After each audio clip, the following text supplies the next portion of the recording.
Bueno, muchas gracias a vosotros por invitarme otra vez, porque me sorprende que después de tantos años me sigáis llamando, pero yo vengo encantada.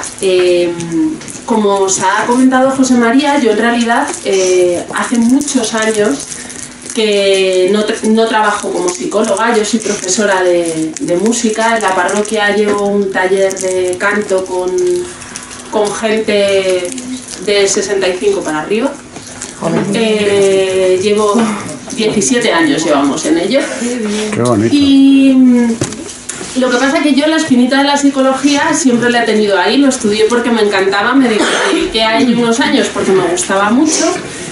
Y además siempre me llamó la atención especialmente el tema de la psicología en las personas mayores. Cuando yo estaba estudiando la carrera, justamente mi abuela, que era bastante mayor, no estaba muy bien, y yo creo que igual fue por eso, fue un tema en el que quise ahondar bastante. Veo caras conocidas, hay gente que ya me habéis escuchado unas cuantas veces. Echando la vista atrás, creo que el primer año que hice esto fue en el 2008, o sea que ya ha llovido en Martínez Campos. Y la realidad es que cuando José María me llamó, en un primer momento dije, uff, ¿cómo hacemos esto sin volveros a contar lo mismo? Porque es difícil. Es difícil. Y bueno, él me pidió que diéramos esta orientación de cómo ha cambiado un poco la disciplina al ver las cosas, pues con esto que hemos vivido todos, que ha sido la pandemia. Y lo primero que he de deciros es que yo le dije a José María, sí, porque digo, bueno, pues así veo a ver qué ha pasado, qué se ha escrito sobre el tema, investigo un poco, me dedico a leer. Y oh, mi sorpresa, cuando me dedico a investigar y a buscar, y encuentro que a día de hoy en España, estudios fuera hay unos cuantos más, en Estados Unidos hay algunos más, pero en España estudios sobre cómo ha afectado en la psicología del mayor la pandemia hay 3, solo 3, y de esos 3, 2 se hicieron en 2020, es decir, en el mismo año en el que se produjo la pandemia.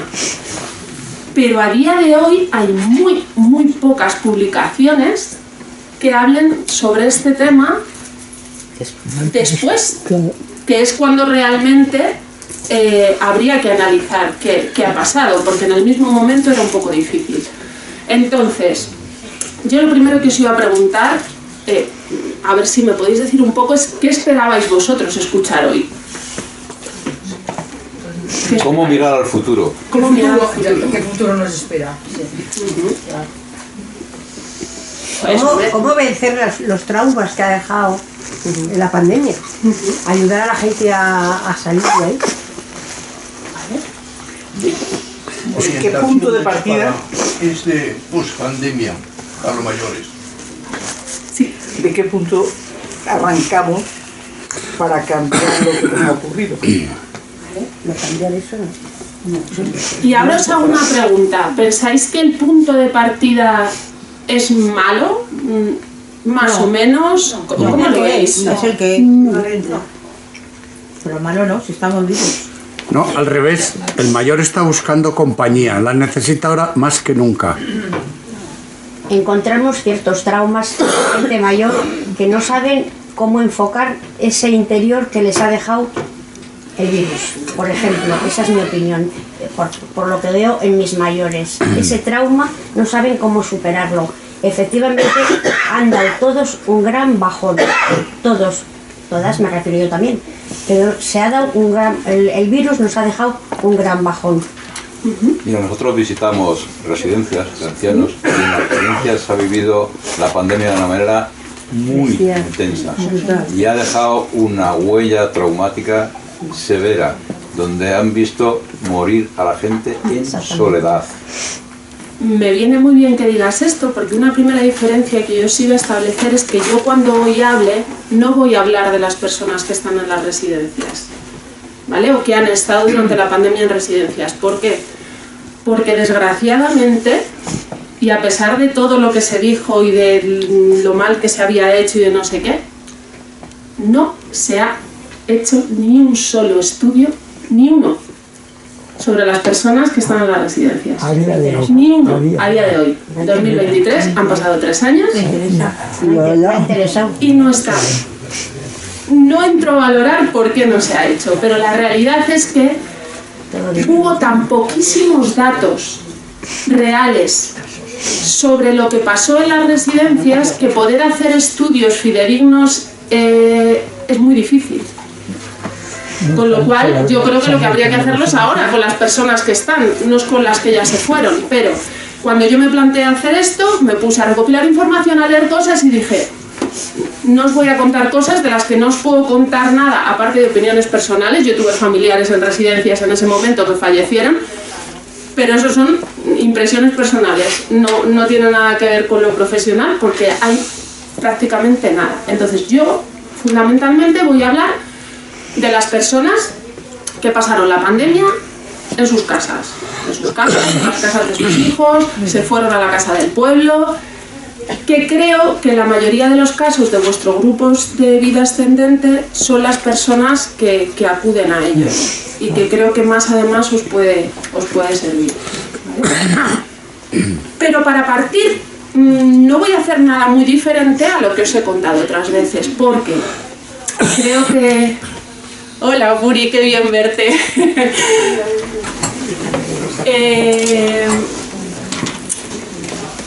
Porque creo que la base de lo que os he contado otras veces es lo que nos va a permitir entender qué es lo que ha pasado y cómo lo han afrontado los mayores. Si yo ahora os pido así rápidamente, yo os digo la palabra vejez y primera palabra que se os viene a la cabeza, vamos a hacer así un ejercicio rápido, pero no quiero que reflexionéis ni que me digáis grandes frases. Yo digo vejez y ¿qué se nos viene a la cabeza? ¿Años? ¿Nada? Madurez. Miedo. Deterioro. Serenidad. Experiencia. Soledad. Bibliotecas hablantes. Soledad. Vale. ¿Os dais cuenta que hay mucha diversidad? Sí. No nos sale a todos lo mismo. Bueno, pues que sepáis que es que sois filósofos de nuestra historia, porque esto nos lleva pasando ya desde tiempos de Platón y Aristóteles. Nunca ha habido un acuerdo muy claro sobre cómo tomarse este concepto de vejez. Platón lo veía como una etapa de deterioro, de vamos hacia, estamos mal, funcionamos peor, y sin embargo Aristóteles lo veía como una oportunidad. Y este debate que establecieron ya ellos, grandes filósofos, se ha mantenido a lo largo de toda nuestra historia. Pero es verdad que el relato que se montó Platón caló más. Y yo no sé si estaréis de acuerdo, vamos, no conmigo, sino con lo que las investigaciones y los estudios que se han ido haciendo han ido viendo, y es que los clichés sobre que la vejez es una etapa en que las personas están peor, que es una etapa de deterioro, en el que hay un menor crecimiento, que se tiende a la soledad, a la depresión, es algo como que está muy candente entre la opinión general. Y la realidad es que cuando los psicólogos se han puesto a investigar sobre este tema, la única certeza más cierta a la que han llegado es que la vejez es un periodo de extrema variabilidad.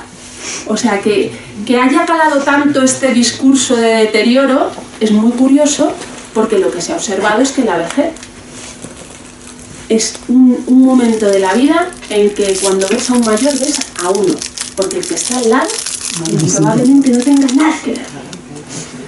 ¿Vale? ¿Por qué nos ha calado tanto esta visión que ya en su día inició Platón? Pues nos ha calado muchísimo, porque el modelo que se ha venido utilizando para hablar del desarrollo en psicología ha sido un modelo biomédico, ¿vale? ¿Y qué quiere decir este modelo? Pues que nuestros sistemas biológicos, a medida que avanza el tiempo, van perdiendo eficiencia. Eso es un hecho científico. Nuestro cuerpo biológicamente tiene un momento de crecimiento muy grande y llega un momento a partir del cual hay determinadas funciones biológicas que empiezan a ser menos eficientes, ¿vale? No quiere decir son menos eficientes y sobre todo dejan de crecer biológicamente. Pero ¿qué pasa?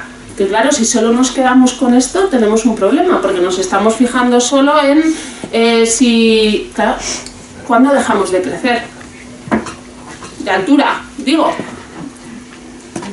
Es muy reduccionista, ¿no? Utilizar solo esta mirada.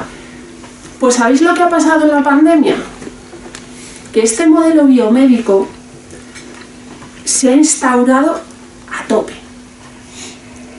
Cuando se ha hablado de mayores durante el año 2020, la visión se ha centrado fundamentalmente en el deterioro biológico.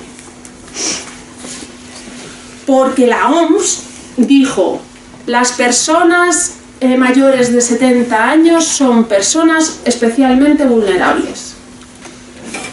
Y en el momento que dijo esto, a todas las personas de 70 años para arriba se les puso aquí una etiqueta que dijo especialmente vulnerable. Y todos especialmente vulnerables. Tiene sentido que hicieran esto, ¿eh? Yo lo digo así con un poco de... pero tiene sentido que utilizaran esta medida. ¿Por qué? Porque uno de los estudios que se han utilizado, que se hicieron, que es de una profesora de la Universidad de Valencia, de una psicóloga, lo que dice es que está claro que las personas mayores son un grupo de alto riesgo ante el contagio por coronavirus porque biológicamente supone más riesgo, no cronológicamente. A ver si me entendéis un poco la diferencia. Biológicamente, con 70 años, es más probable que haya patologías, otro tipo de patologías, por ejemplo. Y eso hace que esa persona sea más vulnerable, pero no porque tenga 80 años, porque puede haber alguien con 70 que esté mejor que yo. Yo soy enferma de cáncer, no sé cuántos de aquí lo sois. Tengo 41. Yo sería más vulnerable que muchos de vosotros. Biológicamente soy más vulnerable, cronológicamente, pues a mí no me pusieron la etiqueta de persona especialmente vulnerable. Entonces, vamos a partir de que esta es la mirada que se ha dado. Y esto ha sido un problema a nivel psicológico. ¿Por qué? Que biológicamente, cuando llegamos a determinada edad, dejemos de tener un crecimiento exponencial, no quiere decir que en otras áreas de nuestro ser, como es, por ejemplo, la afectiva, la psicológica, se haya producido ese parón también. No. Porque todos los estudios lo que corroboran es que eso no es así, sino que ocurre en muchos casos al revés. Por ejemplo, en todo lo que tiene que ver con la afectividad, los mayores, su curva es ascendente. Van a más, no van a menos. En sus expresiones, en cómo son capaces de expresar esos sentimientos, lo que sienten, lo que les pasa, los que no sé qué, se va más. Y además, pasa una cosa curiosa, y es que estas investigaciones que yo hablaba de antes, decían que además es que la afectividad de los mayores tendía a ser, según se avanzaba la edad, más positiva. Y llega la pandemia, se hace un estudio con mayores y resulta que los resultados que se obtienen son que los mayores expresan un mayor bienestar psicológico frente a la pandemia que los jóvenes, adolescentes, personas en edad de trabajo. Esto es lo que percibíamos en las noticias durante el 2020 cuando nos daban las noticias todo el rato. No. ¿Quién se fía de ello? Esto es lo que se nos transmitía. Realmente la investigación que ha hecho esta mujer de la Universidad de Valencia nos pone en alerta de que con la pandemia se ha puesto de manifiesto una cosa que han llamado edadismo, ¿vale? Queda así muy bonita la palabra, pero... Y es que es muy antipática, porque de repente los mayores son todos inservibles, necesitados de ayuda, no válidos, incapaces de contribuir a la sociedad. Todo esto son conceptos que se han repetido hasta la saciedad en medios de comunicación y redes sociales durante todo el año 2020, sin parar. Y claro, las imágenes estereotipadas y negativas que aparecen en los medios de comunicación calan mucho. Lo que aparece en los medios de comunicación no es a lo mejor el sentir de todas las personas, ni mucho menos. Ciertamente. Intentan. Ciertamente. Pero ahí lo tenemos. ¿Y qué pasa?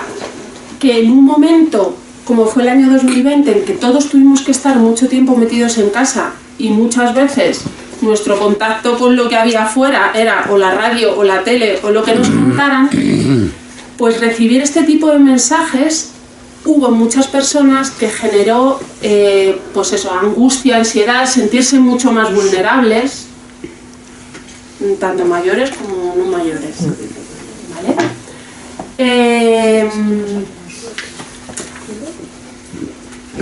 ¿Qué pasa? Vuelvo a insistir. A medida que se incrementa la edad, aumentan las diferencias existentes entre las personas, pero aumentan muchísimo. ¿Por qué?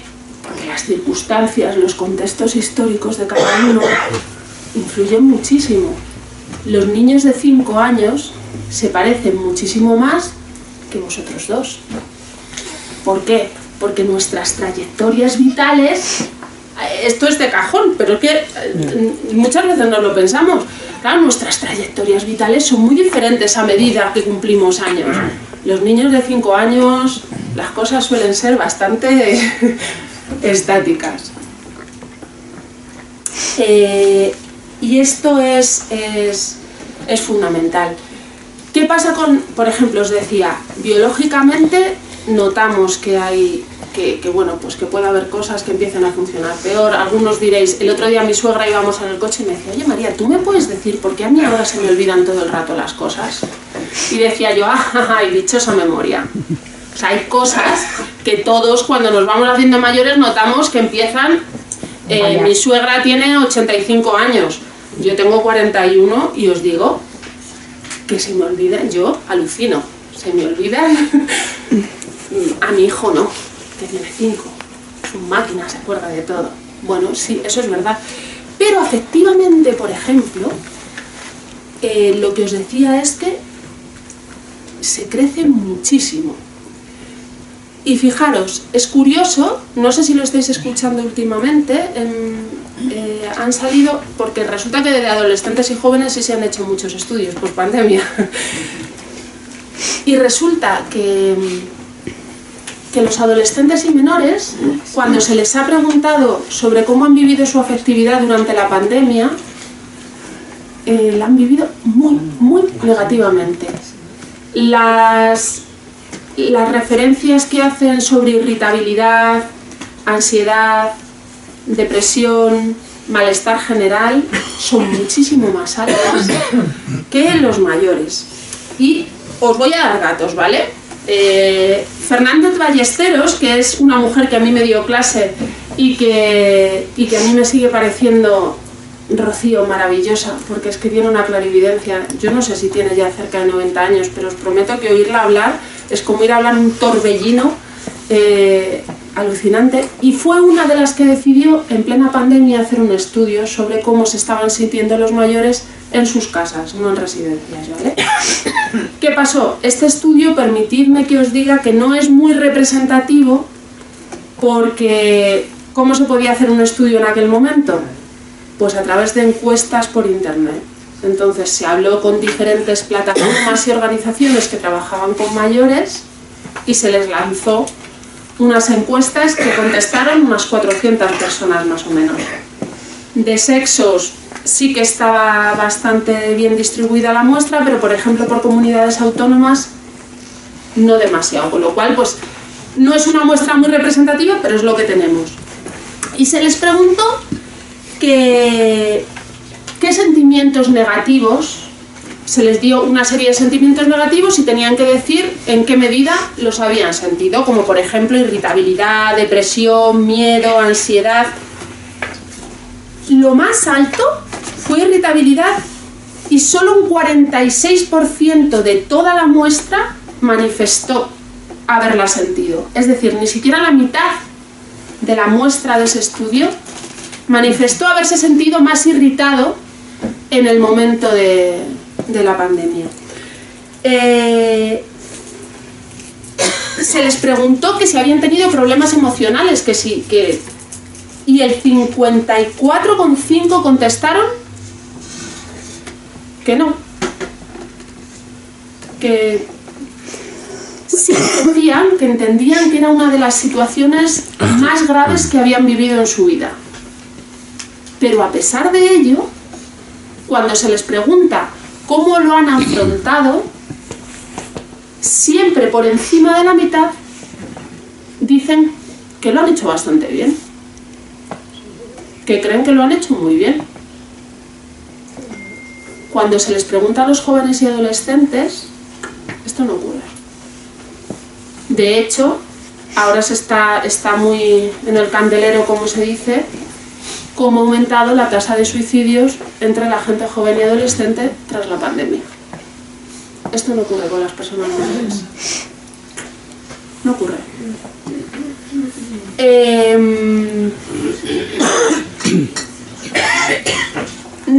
Con todo esto que os estoy contando, hubo una serie de asociaciones que en plena pandemia decidieron hacer una declaración, os leo el nombre entero: Declaración en favor de un necesario cambio en el modelo de cuidados de larga duración de nuestro país. ¿Por qué? Pues porque, como es obvio, se vio no solo con las personas mayores, sino con las personas dependientes, que no tienen por qué ser mayores. En nuestra sociedad hay muchas personas dependientes que viven en residencias, y no solo en residencias, sino personas dependientes que viven en sus casas, que tienen cuidadores y que están en una situación como esta, y nos pilló como... Ay, por sorpresa, sin saber. Curioso que nos pillara por sorpresa, porque esto ya se venía viendo desde hacía meses, pero bueno. Y todo este grupo de, os podría decir un montón de asociaciones que están adheridas, pero si os interesa, pues eso es Declaración en favor de un necesario cambio en el modelo de cuidados de larga duración en nuestro país. Os la recomiendo porque no tiene desperdicio, ¿eh? Está muy bien. No tiene ningún tipo de connotaciones políticas, es más, hay organizaciones de todo tipo de... pero lo que las une a todas es que están relacionadas con el cuidado de mayores. Y en sus puntos, es muy larga, no os la voy a leer entera, pero me encantó cuando leí los puntos 10, 11, 12, os los voy a leer porque dicen cosas que cuando yo lo leía y pensaba en lo que os iba a contar, decía, me viene al pelo. Dice, esta crisis también pone de manifiesto la existencia de numerosos y profundos estereotipos que todavía prevalecen y forjan una visión distorsionada, negativa y uniforme sobre las personas mayores, las personas con discapacidad y la vejez. Se repiten discursos que meten en el mismo saco de las personas mayores a un amplio grupo con características y necesidades muy diferentes. Unas, la mayoría, son totalmente autónomas y no tienen problema alguno, mientras que otras se encuentran ciertamente en situación de gran vulnerabilidad y con necesidad de cuidados y protección, pero ojo, son las menos. El mero hecho de haber cumplido cierta edad no nos hace iguales. Esta es una narrativa que alimenta la pérdida de valor social de un grupo que se visualiza como uniforme y esencialmente no competente.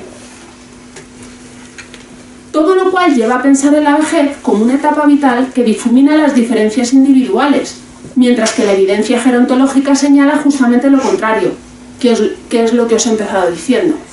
Cuando se conoce un mayor, se conoce a uno, solo a uno, porque somos tremendamente diferentes cuando somos mayores. Escuchamos y leemos comparecencias, noticias y en redes sociales impregnadas de un lenguaje paternalista que apena a la lástima o a la obligación de volver, como si de un favor se tratara, a nuestros mayores, a nuestros abuelos, como que nuestros. Yo tengo una abuela viva, esa es mi abuela. El resto, para empezar, porque no sé si todos los que estáis aquí sois abuelos, pero esto de llamar abuelos a los mayores, pues es que hay quien no es abuelo, para empezar. Lo mucho que hicieron por la sociedad actual.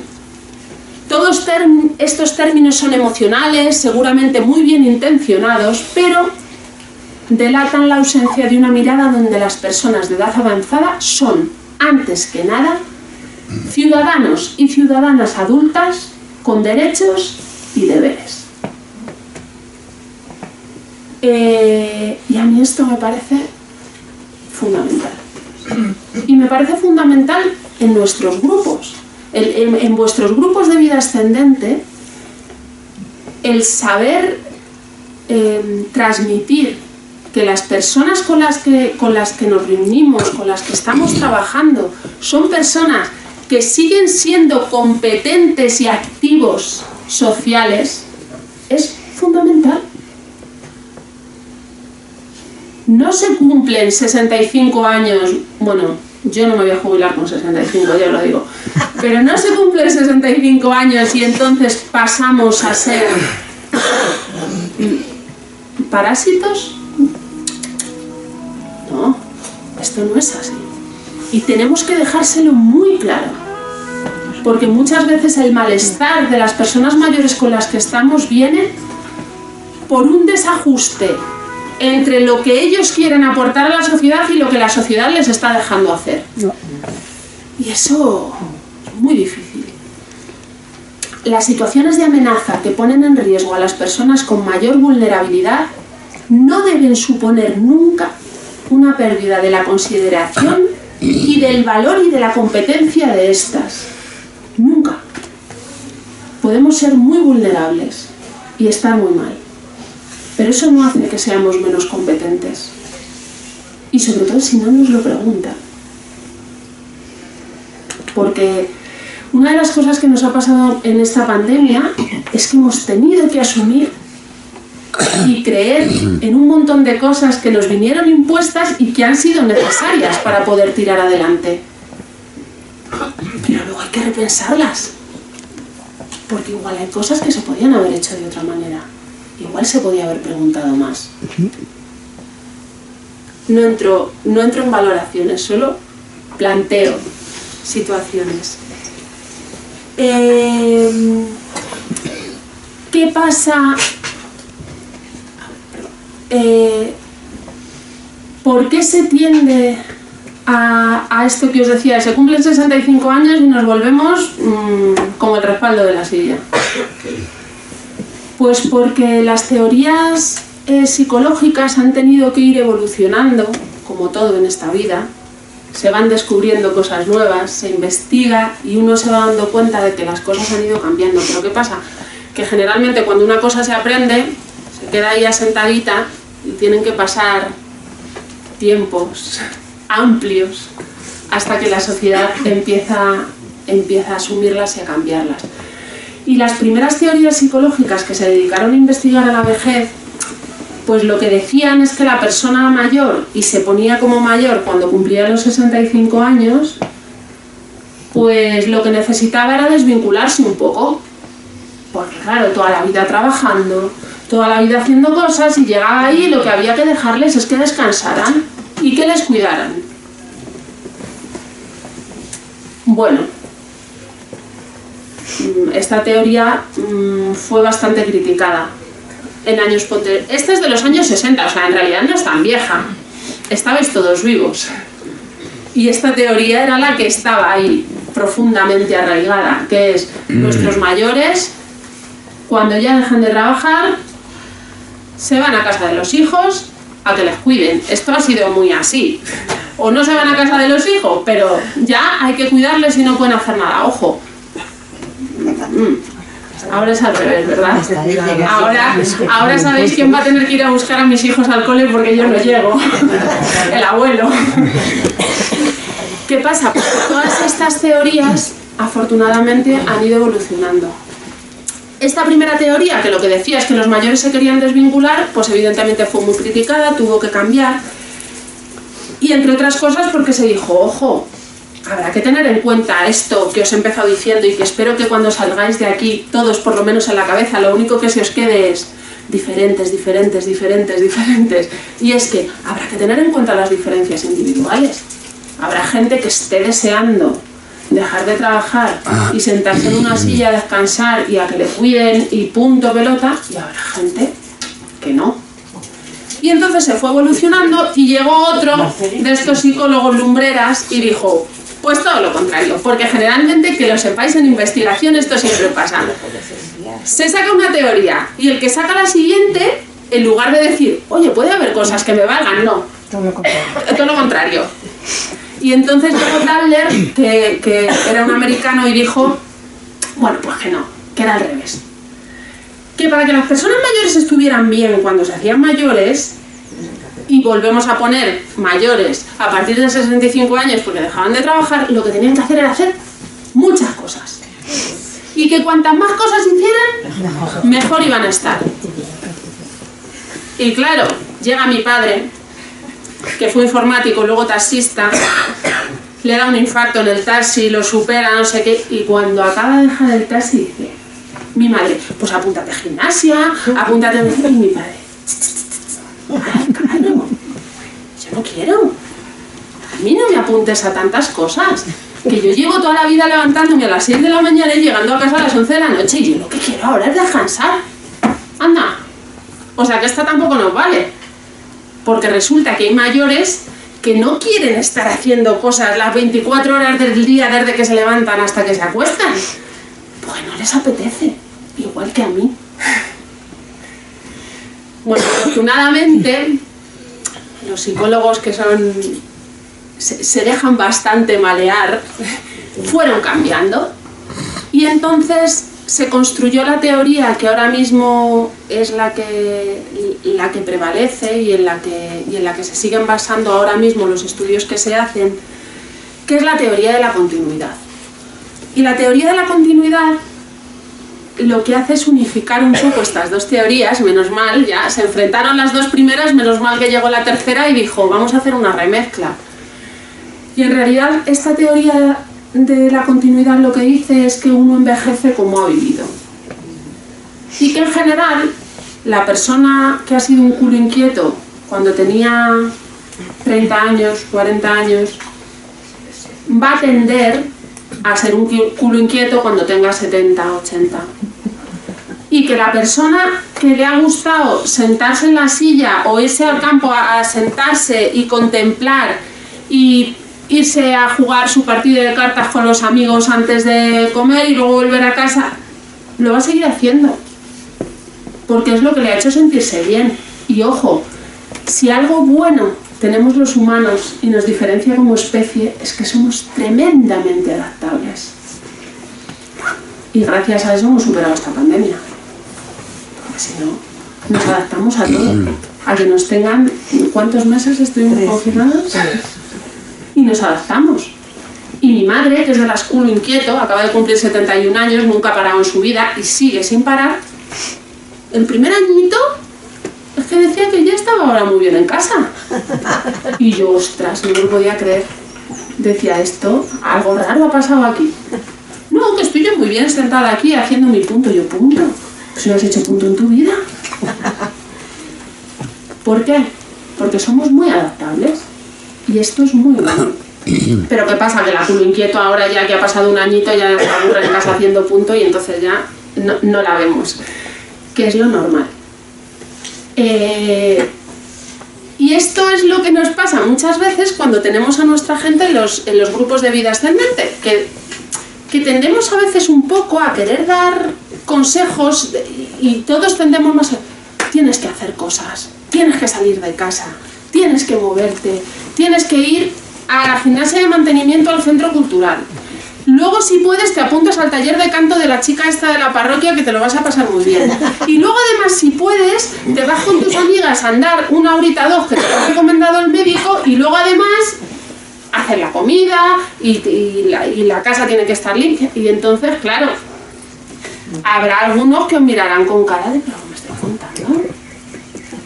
Que no, que yo vengo aquí al grupo de vida ascendente, que me gusta mucho, comparto vosotros vivencias y experiencias muy importantes, como son la fe, que esto es una pregunta que se me olvida haceros antes, pero que ya os haré luego, y ya está, y no necesito hacer más.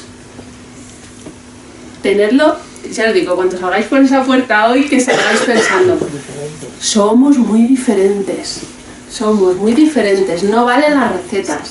No valen las recetas nunca en la vida, pero cuando a determinada edad menos todavía, porque no vamos a acertar. Es difícil que acertemos. ¿Y si analizamos esta teoría de la continuidad que dice que vamos a envejecer según hemos vivido a la luz de lo que ha pasado en la pandemia? Pues lo que dicen los datos de este estudio, que os digo exactamente, es de Rocío Fernández Ballesteros y Macarena Sánchez Izquierdo, profesora de la Autónoma y profesora de la Universidad de Comillas, que hicieron con este grupo de gente de unas 400 personas. La edad media era de 72 años cuando hacían la media entre las edades. Pues lo que dice es que, por ejemplo, les preguntaron por hábitos de vida saludable mientras estuvimos en el confinamiento. Pues que las personas que durante toda su vida habían sido activas, habían salido a andar, no bebían, no fumaban, se controlaban con las comidas, habían seguido haciéndolo en el confinamiento, habían hecho ejercicio en su casa, se habían dedicado con los relojes estos que ahora casi todo el mundo lleva a contar los pasos, y llevo 6.000 pasos, eso me lo hacía mi madre y yo le decía, 6.000 pasos en casa, ¿pero qué has hecho? Pero la gente que lo hacía de antes lo siguió haciendo. Y la gente que no lo hacía, no lo hizo. Y el que fumaba como un carretero, siguió fumando como un carretero. Exactamente igual. Y no cambió. No cambió porque estuviéramos en pandemia, porque se supiera que además era una afección respiratoria. No, siguió haciéndolo. Y otra de las cosas que a mí de este estudio me gustó mucho es que cuando se les preguntó sobre si habían cambiado sus relaciones interpersonales, o sea, las relaciones que tenían con otras personas, la mayoría dijeron que no hubo más aislamiento. Es más, cuando mencionaron que había habido cambio, el cambio siempre había sido a positivo. Es decir, cuando decían que había habido un cambio en su relación, imaginaros, con su pareja, este cambio había sido mejor. Cuando decían que había habido cambios en la relación con los hijos, había ido mejor. Y esto es algo muy característico de este grupo de población. Sus relaciones personales no solo no cambiaron, es decir, no fueron a menos, sino que fueron a más. Y esto ocurrió en las personas mayores. En el resto del grupo no tanto, pero las personas mayores mucho. Mucho. Y relatan que se sintieron acompañadas. Ojo, estamos hablando, incidiré todo el rato, de las personas que estaban en su casa, no de las personas que estaban en las residencias, porque sabemos que eso fue un mundo aparte. Pero las personas que estaban en casa sí que relatan sentirse acompañadas. Es más, en varios de los casos de estas personas, cuando se les preguntó en las encuestas, tenían una casilla que podían poner observaciones, incluso aquellas que vivían solas y que no tenían familiares cercanos. En la casilla de observaciones llegaron a poner que vecinos y gente del barrio que hasta ese momento no conocían, les ayudaron. Esto es muy bueno. Esto es genial. ¿Y qué pasa? Estas dos mujeres, Rocío y Macarena, su hipótesis era que el confinamiento iba a producir cambios en las relaciones interpersonales y estos cambios iban a ser a más. Y se encontraron en su estudio pues que se habían equivocado de lleno. Vuelvo a repetir, no es muy representativo, pero es el que tenemos. Así que vamos a utilizarlo.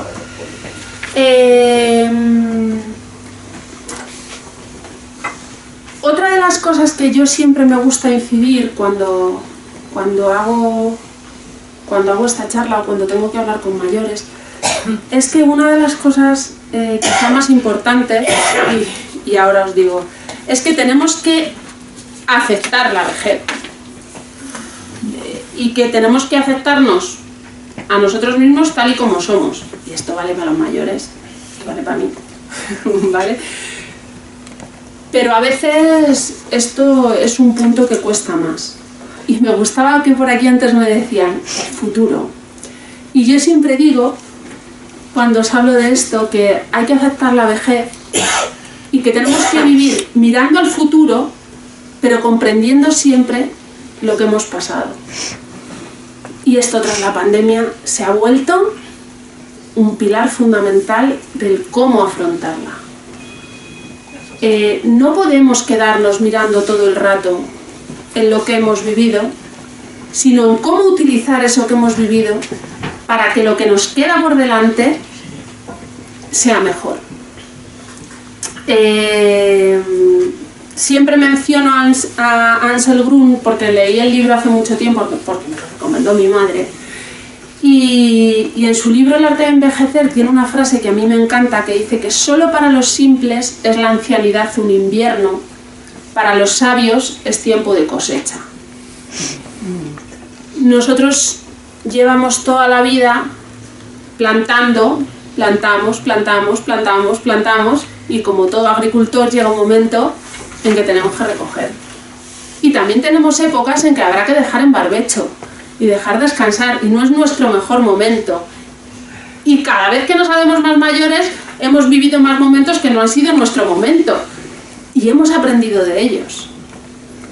Y eso es lo que nos permite avanzar y aceptarnos, comprender lo que hemos hecho en el pasado para utilizarlo en nuestro futuro. Es una de las mejores herramientas para sentirse bien con uno mismo, para aceptarse. Ojo, pero hay que hacerlo bien, porque ahora estamos en un momento en que yo no sé si vosotros tenéis esa sensación, o yo al menos la tengo, de que han proliferado las psicologías estas de todo está bien, todo es muy fácil, tenemos que sentirnos bien y alegres y felices todo el tiempo, y porque la vida es una maravilla y tenemos que... Bueno, es una maravilla, a veces no. A mí cuando me detectaron el cáncer de mama os aseguro que la vida no era una maravilla. Nada, cero. 13 de marzo del 2020, confinaditos. No es una maravilla. ¿Por cuántas situaciones así habéis pasado? Muchas, ¿verdad? Entonces, esta moda que tenemos ahora de que tenemos que estar siempre felices y radiantes porque en el fondo la vida es una maravilla, bueno, señores y señoras, está muy bien, pero vamos a analizar las cosas y vamos a sacar esa parte buena, que casi de todo se puede sacar. Hay veces que no, hay veces que pasan cosas que dices, mira, por más vueltas que le dé y a la tortilla de aquí, esto, bueno, pero podemos aprender de ello, pero hay que analizarlo. No me vale, es que ahora el mindfulness y el no sé qué, yo lo siento, pero a mí me matan a veces porque pienso, madre mía, que es que no es verdad. Esto es como el otro día estaba escuchando la radio y un psicólogo hablaba, bueno, pues de todo esto que os estoy diciendo, de las psicologías estas ahora de todos estamos perfectos, y decía, bueno, en las personas mayores esto afecta menos porque son más sabias. Yo decía, bueno, dice, pero en los adolescentes esto les está haciendo polvo, porque claro, llegan adolescentes, nuestra vida es una mierda, todo va mal, el peor, y llegan todas estas y le dicen, pero si estás en lo mejor de tu vida, Si todo es maravilloso, hombre, si un adolescente que está en plena crisis le dices que eso es lo mejor de su vida, se te tira por un puente. ¿Qué es lo que hacen? Por desgracia. Claro, hay que tener mucho cuidado con todas estas cosas. Y este mirar hacia atrás para poder avanzar en el futuro es lo que ha permitido a las personas mayores considerarse muy autoeficaces para afrontar la situación del COVID. Cuando se han hecho, ya os he dicho que en personas mayores no hay tantos estudios, pero en gente más joven sí, cuando se les ha preguntado si creían que sus estrategias para afrontar el confinamiento y la pandemia habían resultado y les habían sido eficaces, en otros rangos de edad el grado de satisfacción con esa autoeficacia está siempre por debajo del 50%. Pero en el caso de las personas mayores que respondieron a este estudio, el 88% consideró que las estrategias que habían puesto en marcha para encontrarse bien en la situación habían funcionado. Y lo habían hecho muy bien. Eso es un dato muy rotundo, ¿eh? No es un 51 o un 52% que considera, no, un 88% considera que ha sabido llevar bien y afrontar una situación que por otro lado habían considerado como la más grave que habían vivido en su vida y la habían afrontado satisfactoriamente. Incluso aquellas personas dentro de esta muestra que padecieron COVID y que estuvieron hospitalizadas por haberlo padecido, en su respuesta sobre si habían sabido afrontarlo, te dicen que sí. Y lo que además es curioso es que coincide con sus expectativas de futuro, es decir, la mitad de las personas que responden a este cuestionario te dicen que son muy optimistas. Esto estaban en 2020, en mayo del 2020, y te decían que eran muy optimistas y que consideraban que esto se iba a superar con el paso del tiempo. Yo en mayo del 2020... Sabes en lo mejor. Yo decía, madre santa, hemos estado confinados no sé cuándo, el cáncer de los niños pequeños, hay que mirar para adelante. Y ahora me dicen que toda esta gente, que seguramente que había tenido situaciones muchísimo peores que la mía, les parecía que el futuro, que lo esperaban con ganas, vaya. Curioso. Bueno, no curioso. Esto avala lo que os decía, de que en todo lo que tiene que ver con lo emocional y lo afectivo, las personas mayores tienen un desarrollo muchísimo mayor. Simplemente por experiencia de vida.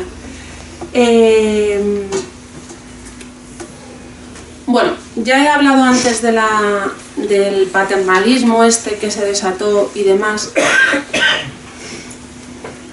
Este estudio, para acabar, una de las conclusiones que tenía, para acabar con este estudio, era que desde una perspectiva empírica, o sea, analizando datos, la experiencia de las personas mayores que contestaron a este cuestionario pone de relieve que son capaces de autorregularse emocionalmente, que son muy eficaces en esta regulación y que sus relaciones sociales fueron muy estables. Vamos, que lo hiciste muy bien. Que la gente que tenemos en los grupos en general lo hizo muy bien. Esto no quiere decir que no haya gente que se haya sentido muy mal, que como nos comentabas antes, arrastren trauma de las situaciones que vivieron, porque otra de las cosas que se ha puesto de manifiesto con la pandemia es que la atención psicológica en nuestro país, que esto lo hablaba antes con José María, es muy deficiente y muy deficitaria. Hay muy pocos psicólogos, me refiero, en lo privado quien se lo puede permitir puede encontrarlos, pero en lo público, que en este momento de pandemia era lo que tenía que responder, no funcionó.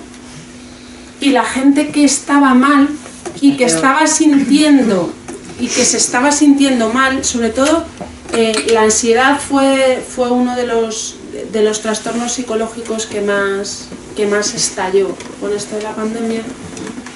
Claro, el que se estaba sintiendo así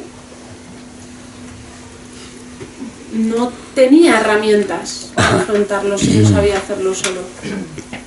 Hay muchos que fueron autoeficaces, pero el que no lo fue, lo pasó muy mal.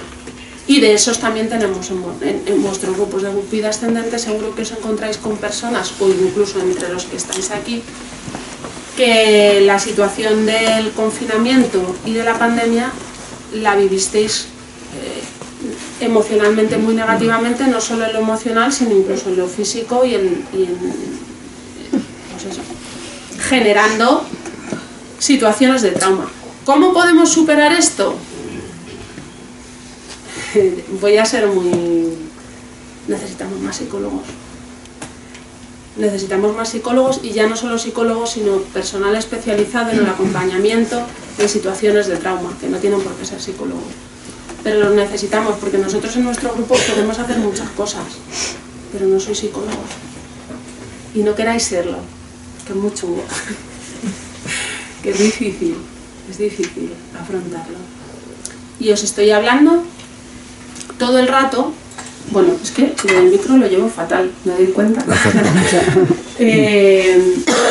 Estamos hablando, todos estos estudios que se han hecho cuando se analizó la población, eran casi todo una muestra de la población mayor que no es muy representativa, porque casi todos eran o universitarios o habían acabado los estudios secundarios.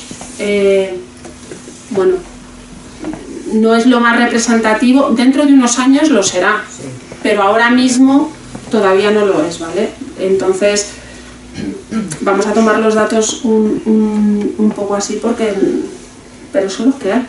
Os invito a que indaguéis en las redes, a buscar artículos sobre este tema, porque cuesta hacerlo. Y ahora me dejáis que os lance una pregunta. ¿En qué medida pensáis que el ser cristianos ha ayudado a afrontar esta situación? Absolutamente.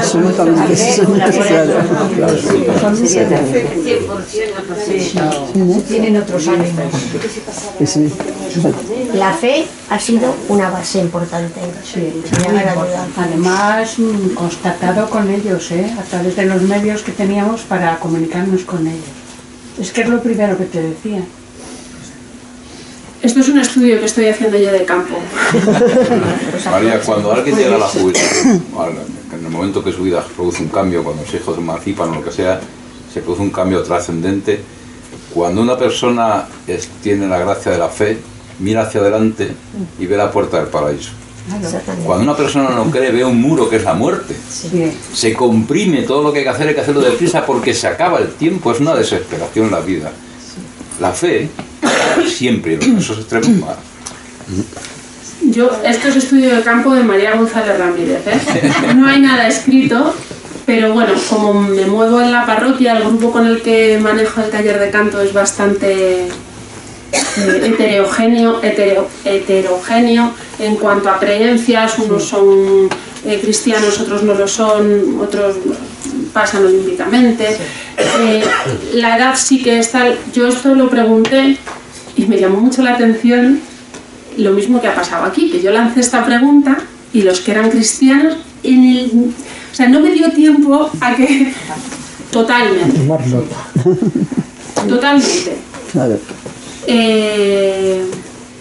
Bueno, pues esto es una baza muy fuerte que tenemos para nuestros grupos, ¿no? ¿Cómo nos ha ayudado nuestra fe a poder afrontar una situación tan dramática como fue? Además cayó Semana Santa en medio. Sí. La Cuaresma. La Semana Santa ya estuvo. 13 de abril se acabó. Me operaron. Lo tengo clavado. Fue fundamental. Yo lo digo, para mí, no soy mayor, para mí fue fundamental. Me ayudó muchísimo. Muchísimo. Pero es que a las personas que tenemos en los grupos probablemente también. Y me arriesgaría a decir, yo no llevo ningún grupo de vida ascendente, así que me estoy arriesgando mucho. Pues ya puedes empezar. No me da la vida, es que ahora mismo estoy en el centro Que no me da.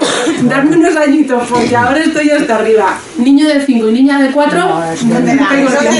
Pero darle tiempo al tiempo. Todo llegará. Me imagino que poca gente, a pesar de haber vivido situaciones muy dramáticas como muertes de familiares, no poder despedirse, duelos sin cerrar y demás, han dudado de su fe justo en este momento. Yo no sé si habéis tenido la experiencia de que os lo hayan comunicado en los grupos, pero tiendo a pensar, por la reacción que veo aquí, no sé, porque me lanzar esta pregunta, que hay gente que debe pensar que estoy muy loca. Yo cuando me veo así con gente, yo lo pregunto por si acaso, a ver si... No. Y la verdad es que no. Yo creo que incluso les aumentó la fe. ¿Verdad? Yo también lo creo. Yo también lo creo, y que para que la gente que tenía fe fue más fácil, entenderme con lo de fácil, ¿eh? Vivir los duelos que no se pudieron hacer, Es muy duro. que para la gente que no la tenía. Porque como decías antes, el que no creía y no se había podido despedir, adiós chimpuna, hasta aquí hemos llegado. Eso es fatal. Y me he quedado sin poder cerrar eso.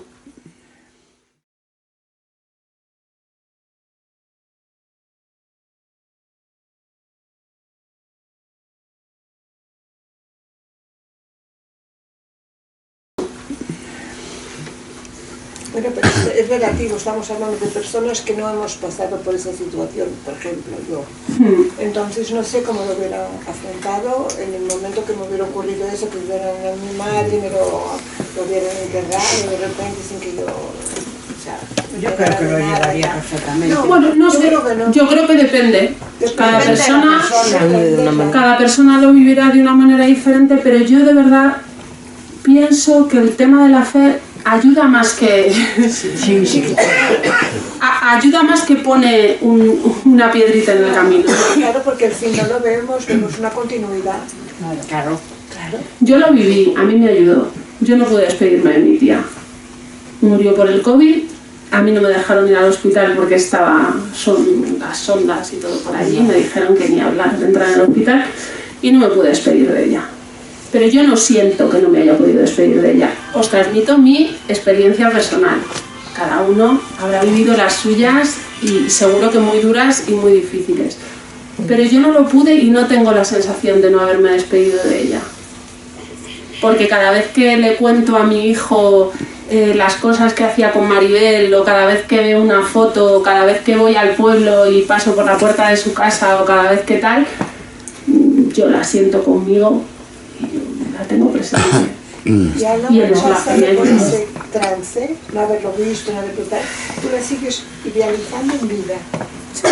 Bueno, eso, cada uno lo hace de una manera diferente. Yo la verdad es que sí, lo he vivido así. Mira, yo si me permitís un solo minuto, en una experiencia, yo soy de Cardona, porque es que creo que en el momento adecuado es este. Yo soy de Cardona, es un pueblecito de la provincia de Barcelona, somos 4.000 habitantes y en tiempo de pandemia murieron un 1% de la población, 40 personas. Por supuesto, el párroco y los dos párrocos cogieron la COVID en las puertas de la muerte, los dos están vivos, afortunadamente, gracias a Dios, y nos quedamos 3 personas responsables de la parroquia. Las llamadas de teléfono eran terribles, terribles, las situaciones familiares eran terribles. De las 40 personas, cuando pasó la pandemia, intentábamos darle soporte, imposible en este momento, porque ofrecimos unos funerales cada sábado, pusimos, cuando ya pasó todo, a 3 familiares, a 3 personas, hicimos un funeral para las personas que nos habían dejado. El 100% pasó por la iglesia, el 100%, porque fue el único momento de esperanza que tuvieron los familiares, porque fue dramático, ¿eh? Entonces, personalmente, la situación personal cada uno es la que es, pero al ver tanta gente apurada, que en aquel momento era la única salida que tenían un poco digna para consolarse, esto fue enriquecedor. Y para enfadarte también, la fe yo creo que también sirve para decirle, oye, ¿qué está pasando, no? Eso también es tener fe, ¿no? Dices, ya basta, ¿no? Pero la verdad es que el 100%, había unos creyentes, otros no, pero todos dejaron que sus familiares pasaran después por la iglesia. Esto fue una experiencia de pandemia y pospandemia, pues la verdad, que nos dejó a todos, pero que muy valientes, ¿no? Diciendo, pues es lo único que nos salva, la fe. Ya está, pues qué maravilla y muchísimas gracias por compartirlo. A ver, tú preguntabas en qué medida nos ha ayudado el ser cristianos, en qué medida nos ha ayudado la fe a superar estos momentos. Yo la vería un poco al revés. Ha sido el COVID el que ha reactivado nuestra fe. Efectivamente. Nos ha dado cuenta que hemos vivido una fe muy teórica, muy ritual, muy de tradición, pero no una fe profunda. Y cuando ha llegado ese momento en que la COVID nos ha afectado emocionalmente tan fuerte, hemos aprendido a entrar en nosotros mismos y a mirarnos a nosotros mismos y a sentir que en esos momentos también Dios estaba con nosotros y que Dios no nos ha creado para que suframos con esa fe, nos ha creado para ser felices, que no podemos conocer los designios de Dios, pero que podemos estar seguros que Dios está con nosotros en esos momentos especialmente. Y esa certeza reconforta una barbaridad. Y esa certeza, sí, reconforta. O sea, llegar a tener esa certeza... Y transmite serenidad también, no solo a la persona que lo vive, sino a las personas que conviven con ella. Te iba a decir, porque nos ha enseñado, yo creo, desde la fe, no solo a mirarnos a nosotros mismos, sino a mirar y a empatizar con el de al lado y que vea en nosotros esa presencia de Dios. O yo tengo esa sensación, ¿no? Que ha ido más allá. Testimonio. Sí, yo también. Quería reafirmar esto último porque lo que estaba pensando, no tanto la fe, sino la fe compartida. Entonces, yo he vivido experimentalmente pues, en un grupo reducido, cristianos, el COVID que nos ha cortado y en un momento dado una persona estaba muy mal, rebelde, dura, etcétera, acaba de morir el marido y ella con un temperamento fuerte estaba pues mal. Y el grupo llamando, etcétera, ¿no? A veces los grupos de WhatsApp echan humo. Pero ella ha seguido así, y ha tomado una serie de decisiones, ella sola. A veces el grupo le llamaba, oye, mujer cari, tal y cual, pues que no le han ido bien. Se cerró en un momento dado y dijo, no es que no quiero ver a nadie, no me llaméis, no contestaré, no me escribáis. Y ha sido un impasse así. El grupo ha seguido machacando, ¿no? Y hace un par de meses se está ablandando. Permite alguna visita, pues se fue a una residencia, permite un diálogo y permite eso. Pero ha sido un trabajo de la fe compartida. No solo la fe personal, sino compartida. Ahí al fondo que habían pedido Yo vengo un poco de... Bueno, he participado y participo mucho en el mundo del cofrade, de la Semana Santa, y he hablado con mucha gente y tú decías que coincidió la Semana Santa. Ha habido muchísima gente que no ha vivido esta Semana Santa tan intensa y tan profunda como esa Semana Santa. Y a lo mejor yo me incluyo en ese mundo, porque otras Semanas Santas estabas en muchas cosas. Rezar, de acuerdo, pero también estaban las procesiones o la vista en la playa. Esa Semana Santa estuvimos en casa y los que teníamos fe la hemos vivido de una manera muy especial, por lo menos con muchísima gente que yo he hablado. Sí, es verdad. Yo también creo que efectivamente ha vuelto la gente a la iglesia, porque hubo una gran ausencia, un gran vacío, y he visto, por lo menos en mi ciudad, que ha vuelto la gente de nuevo a la iglesia. Digo, gracias Señor, pero si esto no lo necesitábamos, digo yo, por favor. Todas no, todavía hay algunos que no, Un segundo. De vida ascendente.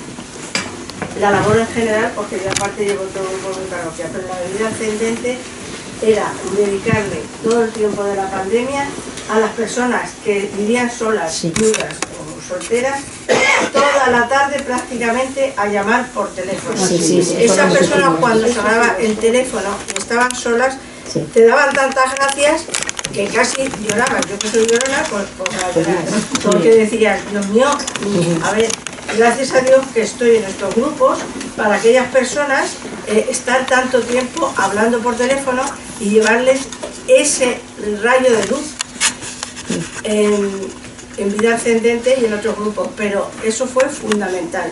Y la otra parte fundamental es la que han dicho todas. Se rezó comunitariamente, aunque no estuviéramos solos cada uno en nuestra casa, muchísimo. Y creo que en el momento de la pandemia la gente, la fe y los que creemos fuimos columnas fundamentales y vivientes para que todos tuviéramos la compañía de Dios. Es una experiencia en cuanto al conocimiento en la fe y Dios, no voy a decir mística, pero fuera de serie, que es casi lo que más se ha quedado. Fue muy enriquecedora. Yo de hecho lo he vivido en casa, pero que en otros grupos también. Por ejemplo, mi padre todas las mañanas, o sea, desde que pasó la pandemia, ellos en confinamiento, con su grupo que tenían, se conectaban y hacían Zoom y rezaban juntos por las mañanas. Bueno, pues esa costumbre que no la tenían previa, surgió con la pandemia, se ha mantenido y todas las mañanas se conectan y rezan juntos. Laudes, cosa que antes no hacían, pero ahora lo hacen todos los días. Yo es que me considero tan privilegiada en esta pandemia que no me puedo callar. Les quiero comentar mi experiencia. Yo tengo un hijo sacerdote. Entonces la parroquia está pegada a la casa parroquial.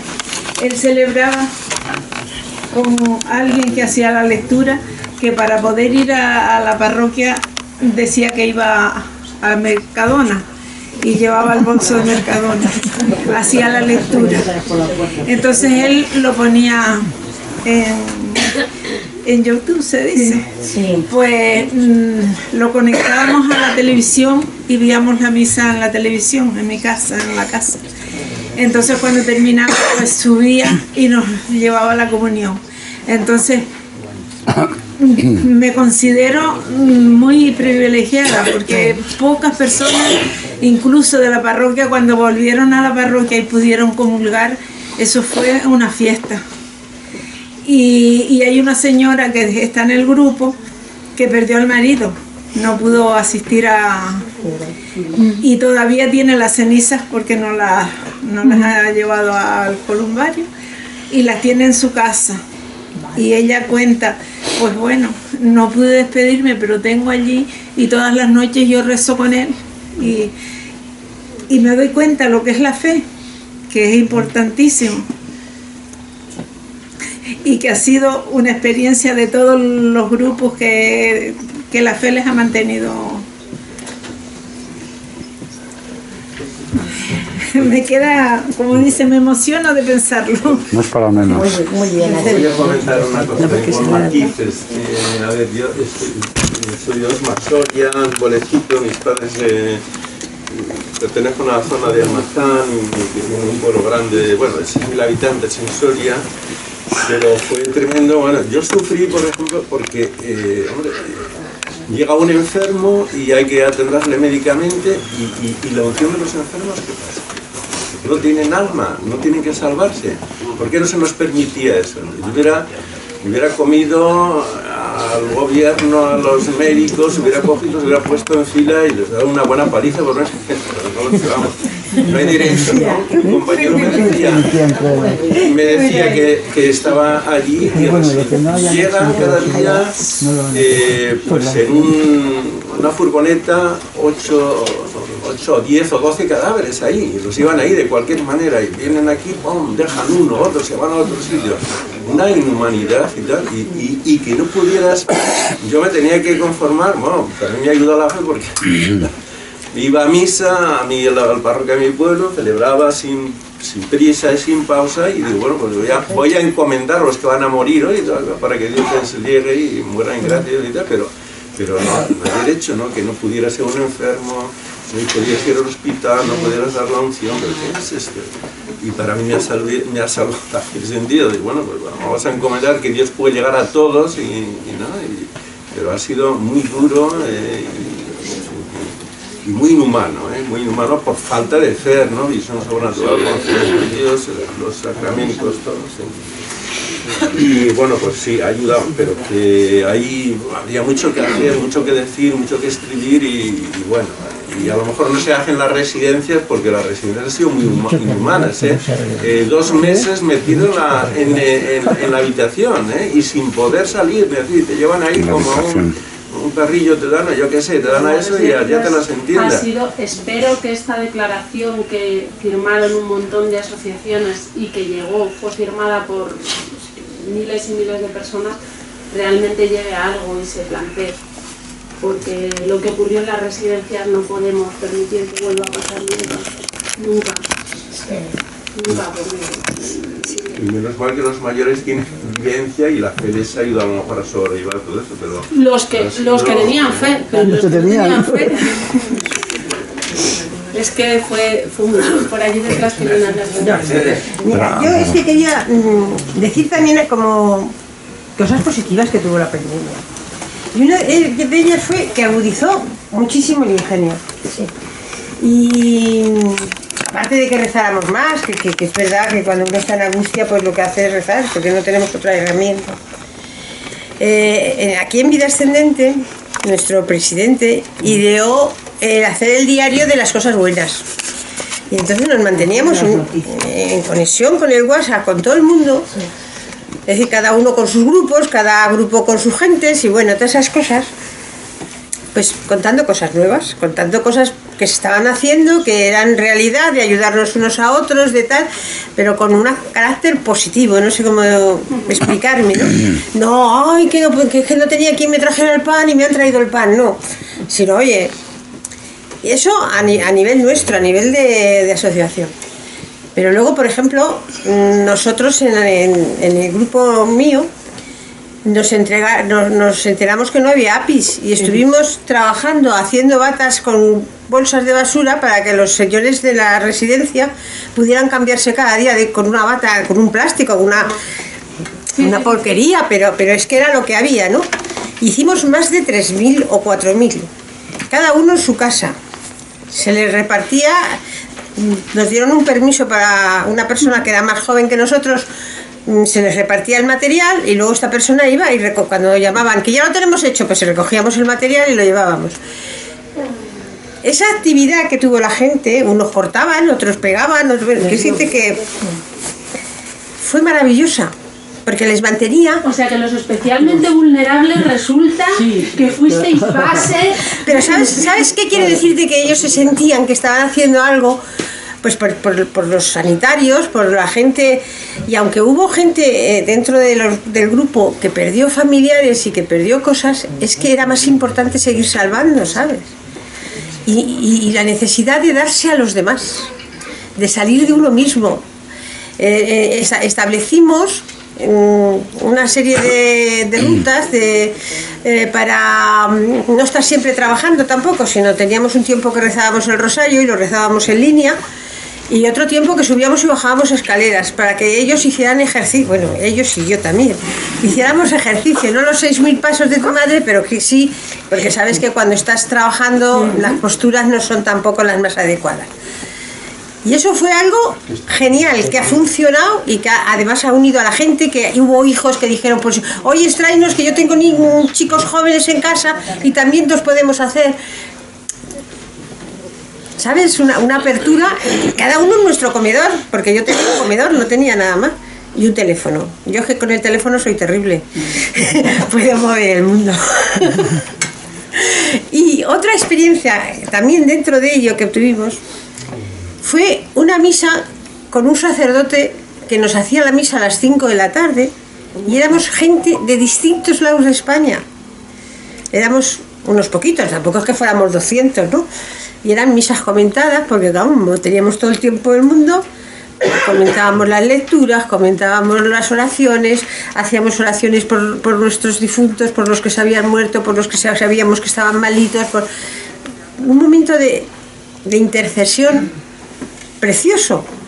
Terminaba la misa, colgábamos y seguíamos otra vez con lo nuestro. Y yo creo que el Señor nos hizo ser creativos. Es verdad que las iglesias estaban cerradas, pero no estaba cerrada la manera de orar, la manera de tener sed de Dios, porque no podíamos comulgar, porque no podíamos a lo mejor incluso confesarnos, porque no te vas a confesar por teléfono. Y malos pensamientos tenemos todos en mucho momento. Y ganas de matar a alguien también te dan de vez en cuando. Y entonces yo creo que eso, incluso en los grupos nuestros, es decir, a mí cuando Álvaro nos mandaba las buenas noticias, pues es que éramos variopintos. Unos contaban un chiste, otros era algo tan creativo que también te hizo conocer a la persona. Aunque estuviera en Galicia y yo estuviera en Alicante. Quiero decirte, los dos extremos con dos maneras distintas, lo que tú has dicho de que somos diferentes, dos maneras distintas de plantear la vida, dos formas distintas de ser, pero éramos, tú sabes, éramos, y nos unía la fe. Porque nosotros somos una gran familia, pero lo que tenemos en común nosotros es que amamos al Señor. Luego lo demás ya pues tiene muchos acentos, ¿no? Pero lo nuclear es que todos buscamos servir al Señor y servirlo como el Señor nos dé a entender. Unas veces nos equivocamos y tenemos que decir, hemos metido la pata, pues bueno, la sacamos, la limpiamos del barrillo y nos ponemos un poquito de crema así para que se disimule.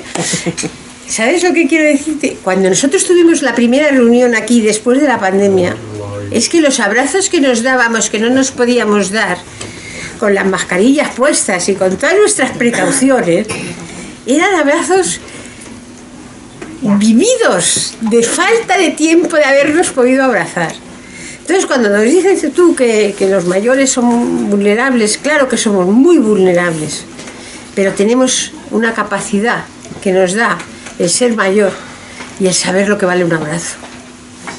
Y el saber que cuando alguien te abraza y sientes el abrazo del otro, está el Señor en medio.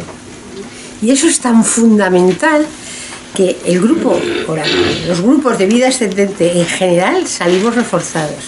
Eso iba a decir, conclusión.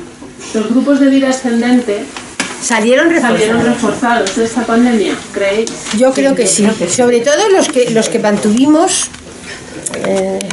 no sé, el contacto, ¿no? Porque hubo gente que también tuvimos hemos tenido también otras cosas, ¿no? Que los hijos les han prohibido, que ya no somos nosotros. Es que el miedo están deseando, hay gente que está deseando salir, pero el hijo no le deja. Pero casos muy curiosos, es decir, le prohíbe ir a misa pero le manda a Mercadona para la compra. Bueno, en Mercadona no hay peligro, el peligro está en la misa. Pero bueno, hay mucho, somos muy variopintos, así que están pidiendo. Sí. A ver, yo no soy tan optimista. Me parece bien. La realidad, a ver, yo dos comentarios. El primero es que yo creo que la sociedad de consumo en la que estamos hace que cuando los mayores pasamos a ser mayores en la vejez, porque dejamos de producir, entonces no somos elementos productivos porque no realizamos un trabajo que se llama productivo económicamente, entonces como que dejamos un poco de importar o de ser un elemento a tener en cuenta en la sociedad. Eso se da a nivel político, no se da tanto a nivel social, porque yo creo que ahora los mayores también tenemos cierto prestigio, ¿no?, dentro de la sociedad.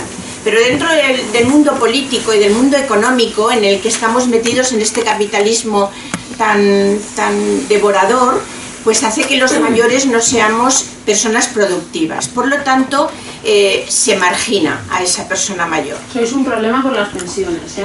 Sí, exacto. Es que te lo dicen, es que claro, para poder pagaros a vosotros, yo tengo que... Esa mentalidad que nos están constantemente inculcando a través de los medios de comunicación. Claro, como ahora vosotros llegáis hasta los 90 años, pues... matices, porque mi hija dice que suerte que cobramos pensión nosotros, que si ellos no podrían vivir. Ellos no podrían vivir, Bueno, entonces yo pienso que contra eso hay que luchar. ¿no? Nosotros si recibimos ahora una pensión mayoritariamente es porque hemos estado trabajando muchos años, gracias a Dios hemos tenido trabajo. Y cotizando. Y cotizando, exacto. Después, una de las cosas que yo digo que no soy tan optimista es porque yo he detectado que muchas personas mayores, ya muy mayores, han dejado de... O sea, el COVID les ha llevado a una comodidad de no, yo es que en casa tengo a las 10:30 tengo la misa, además en eso con la Virgen de los Desamparados, que ya es el colmo, ¿no? Porque ya es maravilloso. Después me conecto a Radio María y tengo el rosario, y luego me conecto, y entonces no necesito ir a la iglesia a formar parte de la comunidad. Y esto yo creo que es un problema. Por lo menos en la diócesis de Valencia, en la que yo represento, se ha dado mucho. Ha habido grupos que han desaparecido porque los elementos de este grupo están ya en casa. ¿No? Yo es que no necesito salir, porque mi hijo me trae la compra y tal, y entonces yo estoy muy bien, me levanto, tal. O sea, ha llevado a una comodidad. También porque a lo mejor pues ha habido mucha presión por parte de la sociedad de que somos personas vulnerables, aunque realmente hay personas mucho más vulnerables que nosotros. Pero ese miedo yo creo que persiste y que es una consecuencia de la pandemia. Hay personas a las que bajar de su casa sin ascensor a la parroquia era un problema enorme, tenían que ir a ayudarles, que estaban muy bien, pero para ellos suponía un problema. Y haber descubierto que pueden vivir esto dándole un botoncito por la pantalla y viendo las caras de los otros por el ordenador les ha abierto un mundo. Igual nos parece aberrante, pero es que nuestra sociedad evoluciona muchísimo. Y si la podemos utilizar para bien, para que nos haga bien, para ese al que le costaba muchísimo bajar y de repente se ha acomodado, pues igual es que necesitaba acomodarse. Y lo está viviendo bien así. Bueno, ¿sabéis lo que pasa? Que tengo que acabar. Pero es que esta vez quería escucharos. Es verdad que normalmente solo hago cuarto de hora de hablar, pero es que necesitaba escucharos porque me parece que vosotros sois los que desde los grupos de vida ascendente habéis vivido de primera mano ese sostén que comentabais de llamar todos los días, de estar pendientes, de notar cómo ese trabajo que lleváis haciendo durante años ha llegado la pandemia y ha cristalizado en algo maravilloso. Y eso sois vosotros los que me lo tenéis que contar a mí. Entonces, bueno, pues he querido dejar un poquito más, pero José María, te prometo que ya, chimpún, no me dejas un incision de nada. De nada, de nada. De nada. Yo no podía pasar sin recibir la comunión y entonces me ideé lo de coger una bolsita para ir a recoger el pan y a escondidas como los perseguidos cristianos a recibir la comunión. Y ya nos animamos a las personas. Esto como es profesional tampoco quiero que se diga. Luego había un grupo de religiosas muy malitas en la UBI y en el hospital, que yo ya estoy jubilada pero aún tengo raíces, para que reciban la comunión de la forma que sea en una bolsa tapada, oculta. ¿Tú sabes qué alegría recibieron esas personas de recibir la comunión? Pues tan solo digo eso. Trabajé y fue un gran logro. Pues nada, que os agradezco mucho que hayáis compartido todas estas experiencias. Mira, yo sé que ya no tienes tiempo, pero también quedamos los dos. El presidente que quería contarte algo y el presidente que te quiere contar algo. Es que no sabía si me estaban diciendo, es que no sabía si estabas diciendo ya, el presidente emérito. Te veía con el dedo así, no sabía si era porque estabas diciendo corta ya, María, que te vas a acabar. No, lo mío es muy breve. Espera, es muy breve. Es que hemos tenido un encuentro, el primer encuentro de la Pastoral del Mayor en Getafe, es el primero que se hace. Y el representante de Cáritas, lo primero que dijo, dice, ¿sabes lo que a mí me conmovió cuando entré en Cáritas? Dice, ¿quién ayuda al mayor? La persona mayor. Dice, es una camaradería, es un amor, es una amistad, una caridad, que es un buque insignia. Eso me pareció maravilloso. Lo dijo el de Cáritas, ¿eh? Lo vamos a oír luego. Lo vamos a oír. Bueno, ahora tú. yo creo que... Álvaro, que te has que quedado sin hablar. No, sí, lo que iba a contar ya lo habéis contado vosotros. Es que esa actividad de las buenas noticias que duró justo desde que empezó el confinamiento hasta el último día, nació de aquí. Todo el mundo estaba haciendo cosas y todos eran diferentes y todos los días, sin excepción, salió una buena noticia que se compartió. Se llegaron a hacer cosas de no tener ningún sentido del ridículo, ¿verdad, Inmaculada? Hasta con tal de llevar una sonrisa, pues disfrazarse y hacer payasadas pues para buscar la forma de que a alguien le llegue un momento de alegría. Fue precioso, pero fue obra de todos. Sí. Qué maravilla. Yo creo que estaríamos aquí toda la mañana y mucho más disfrutando experiencias de cada uno de los que habéis vivido en vuestra respectiva acción. Realmente lo que pasa es que el tiempo también manda y a veces tenemos que cortar cuando estamos en lo más interesante y se queda poco. Yo lo siento mucho, pero No, pero no estoy enfocando, tenemos que estoy enfocando llamar a María, que además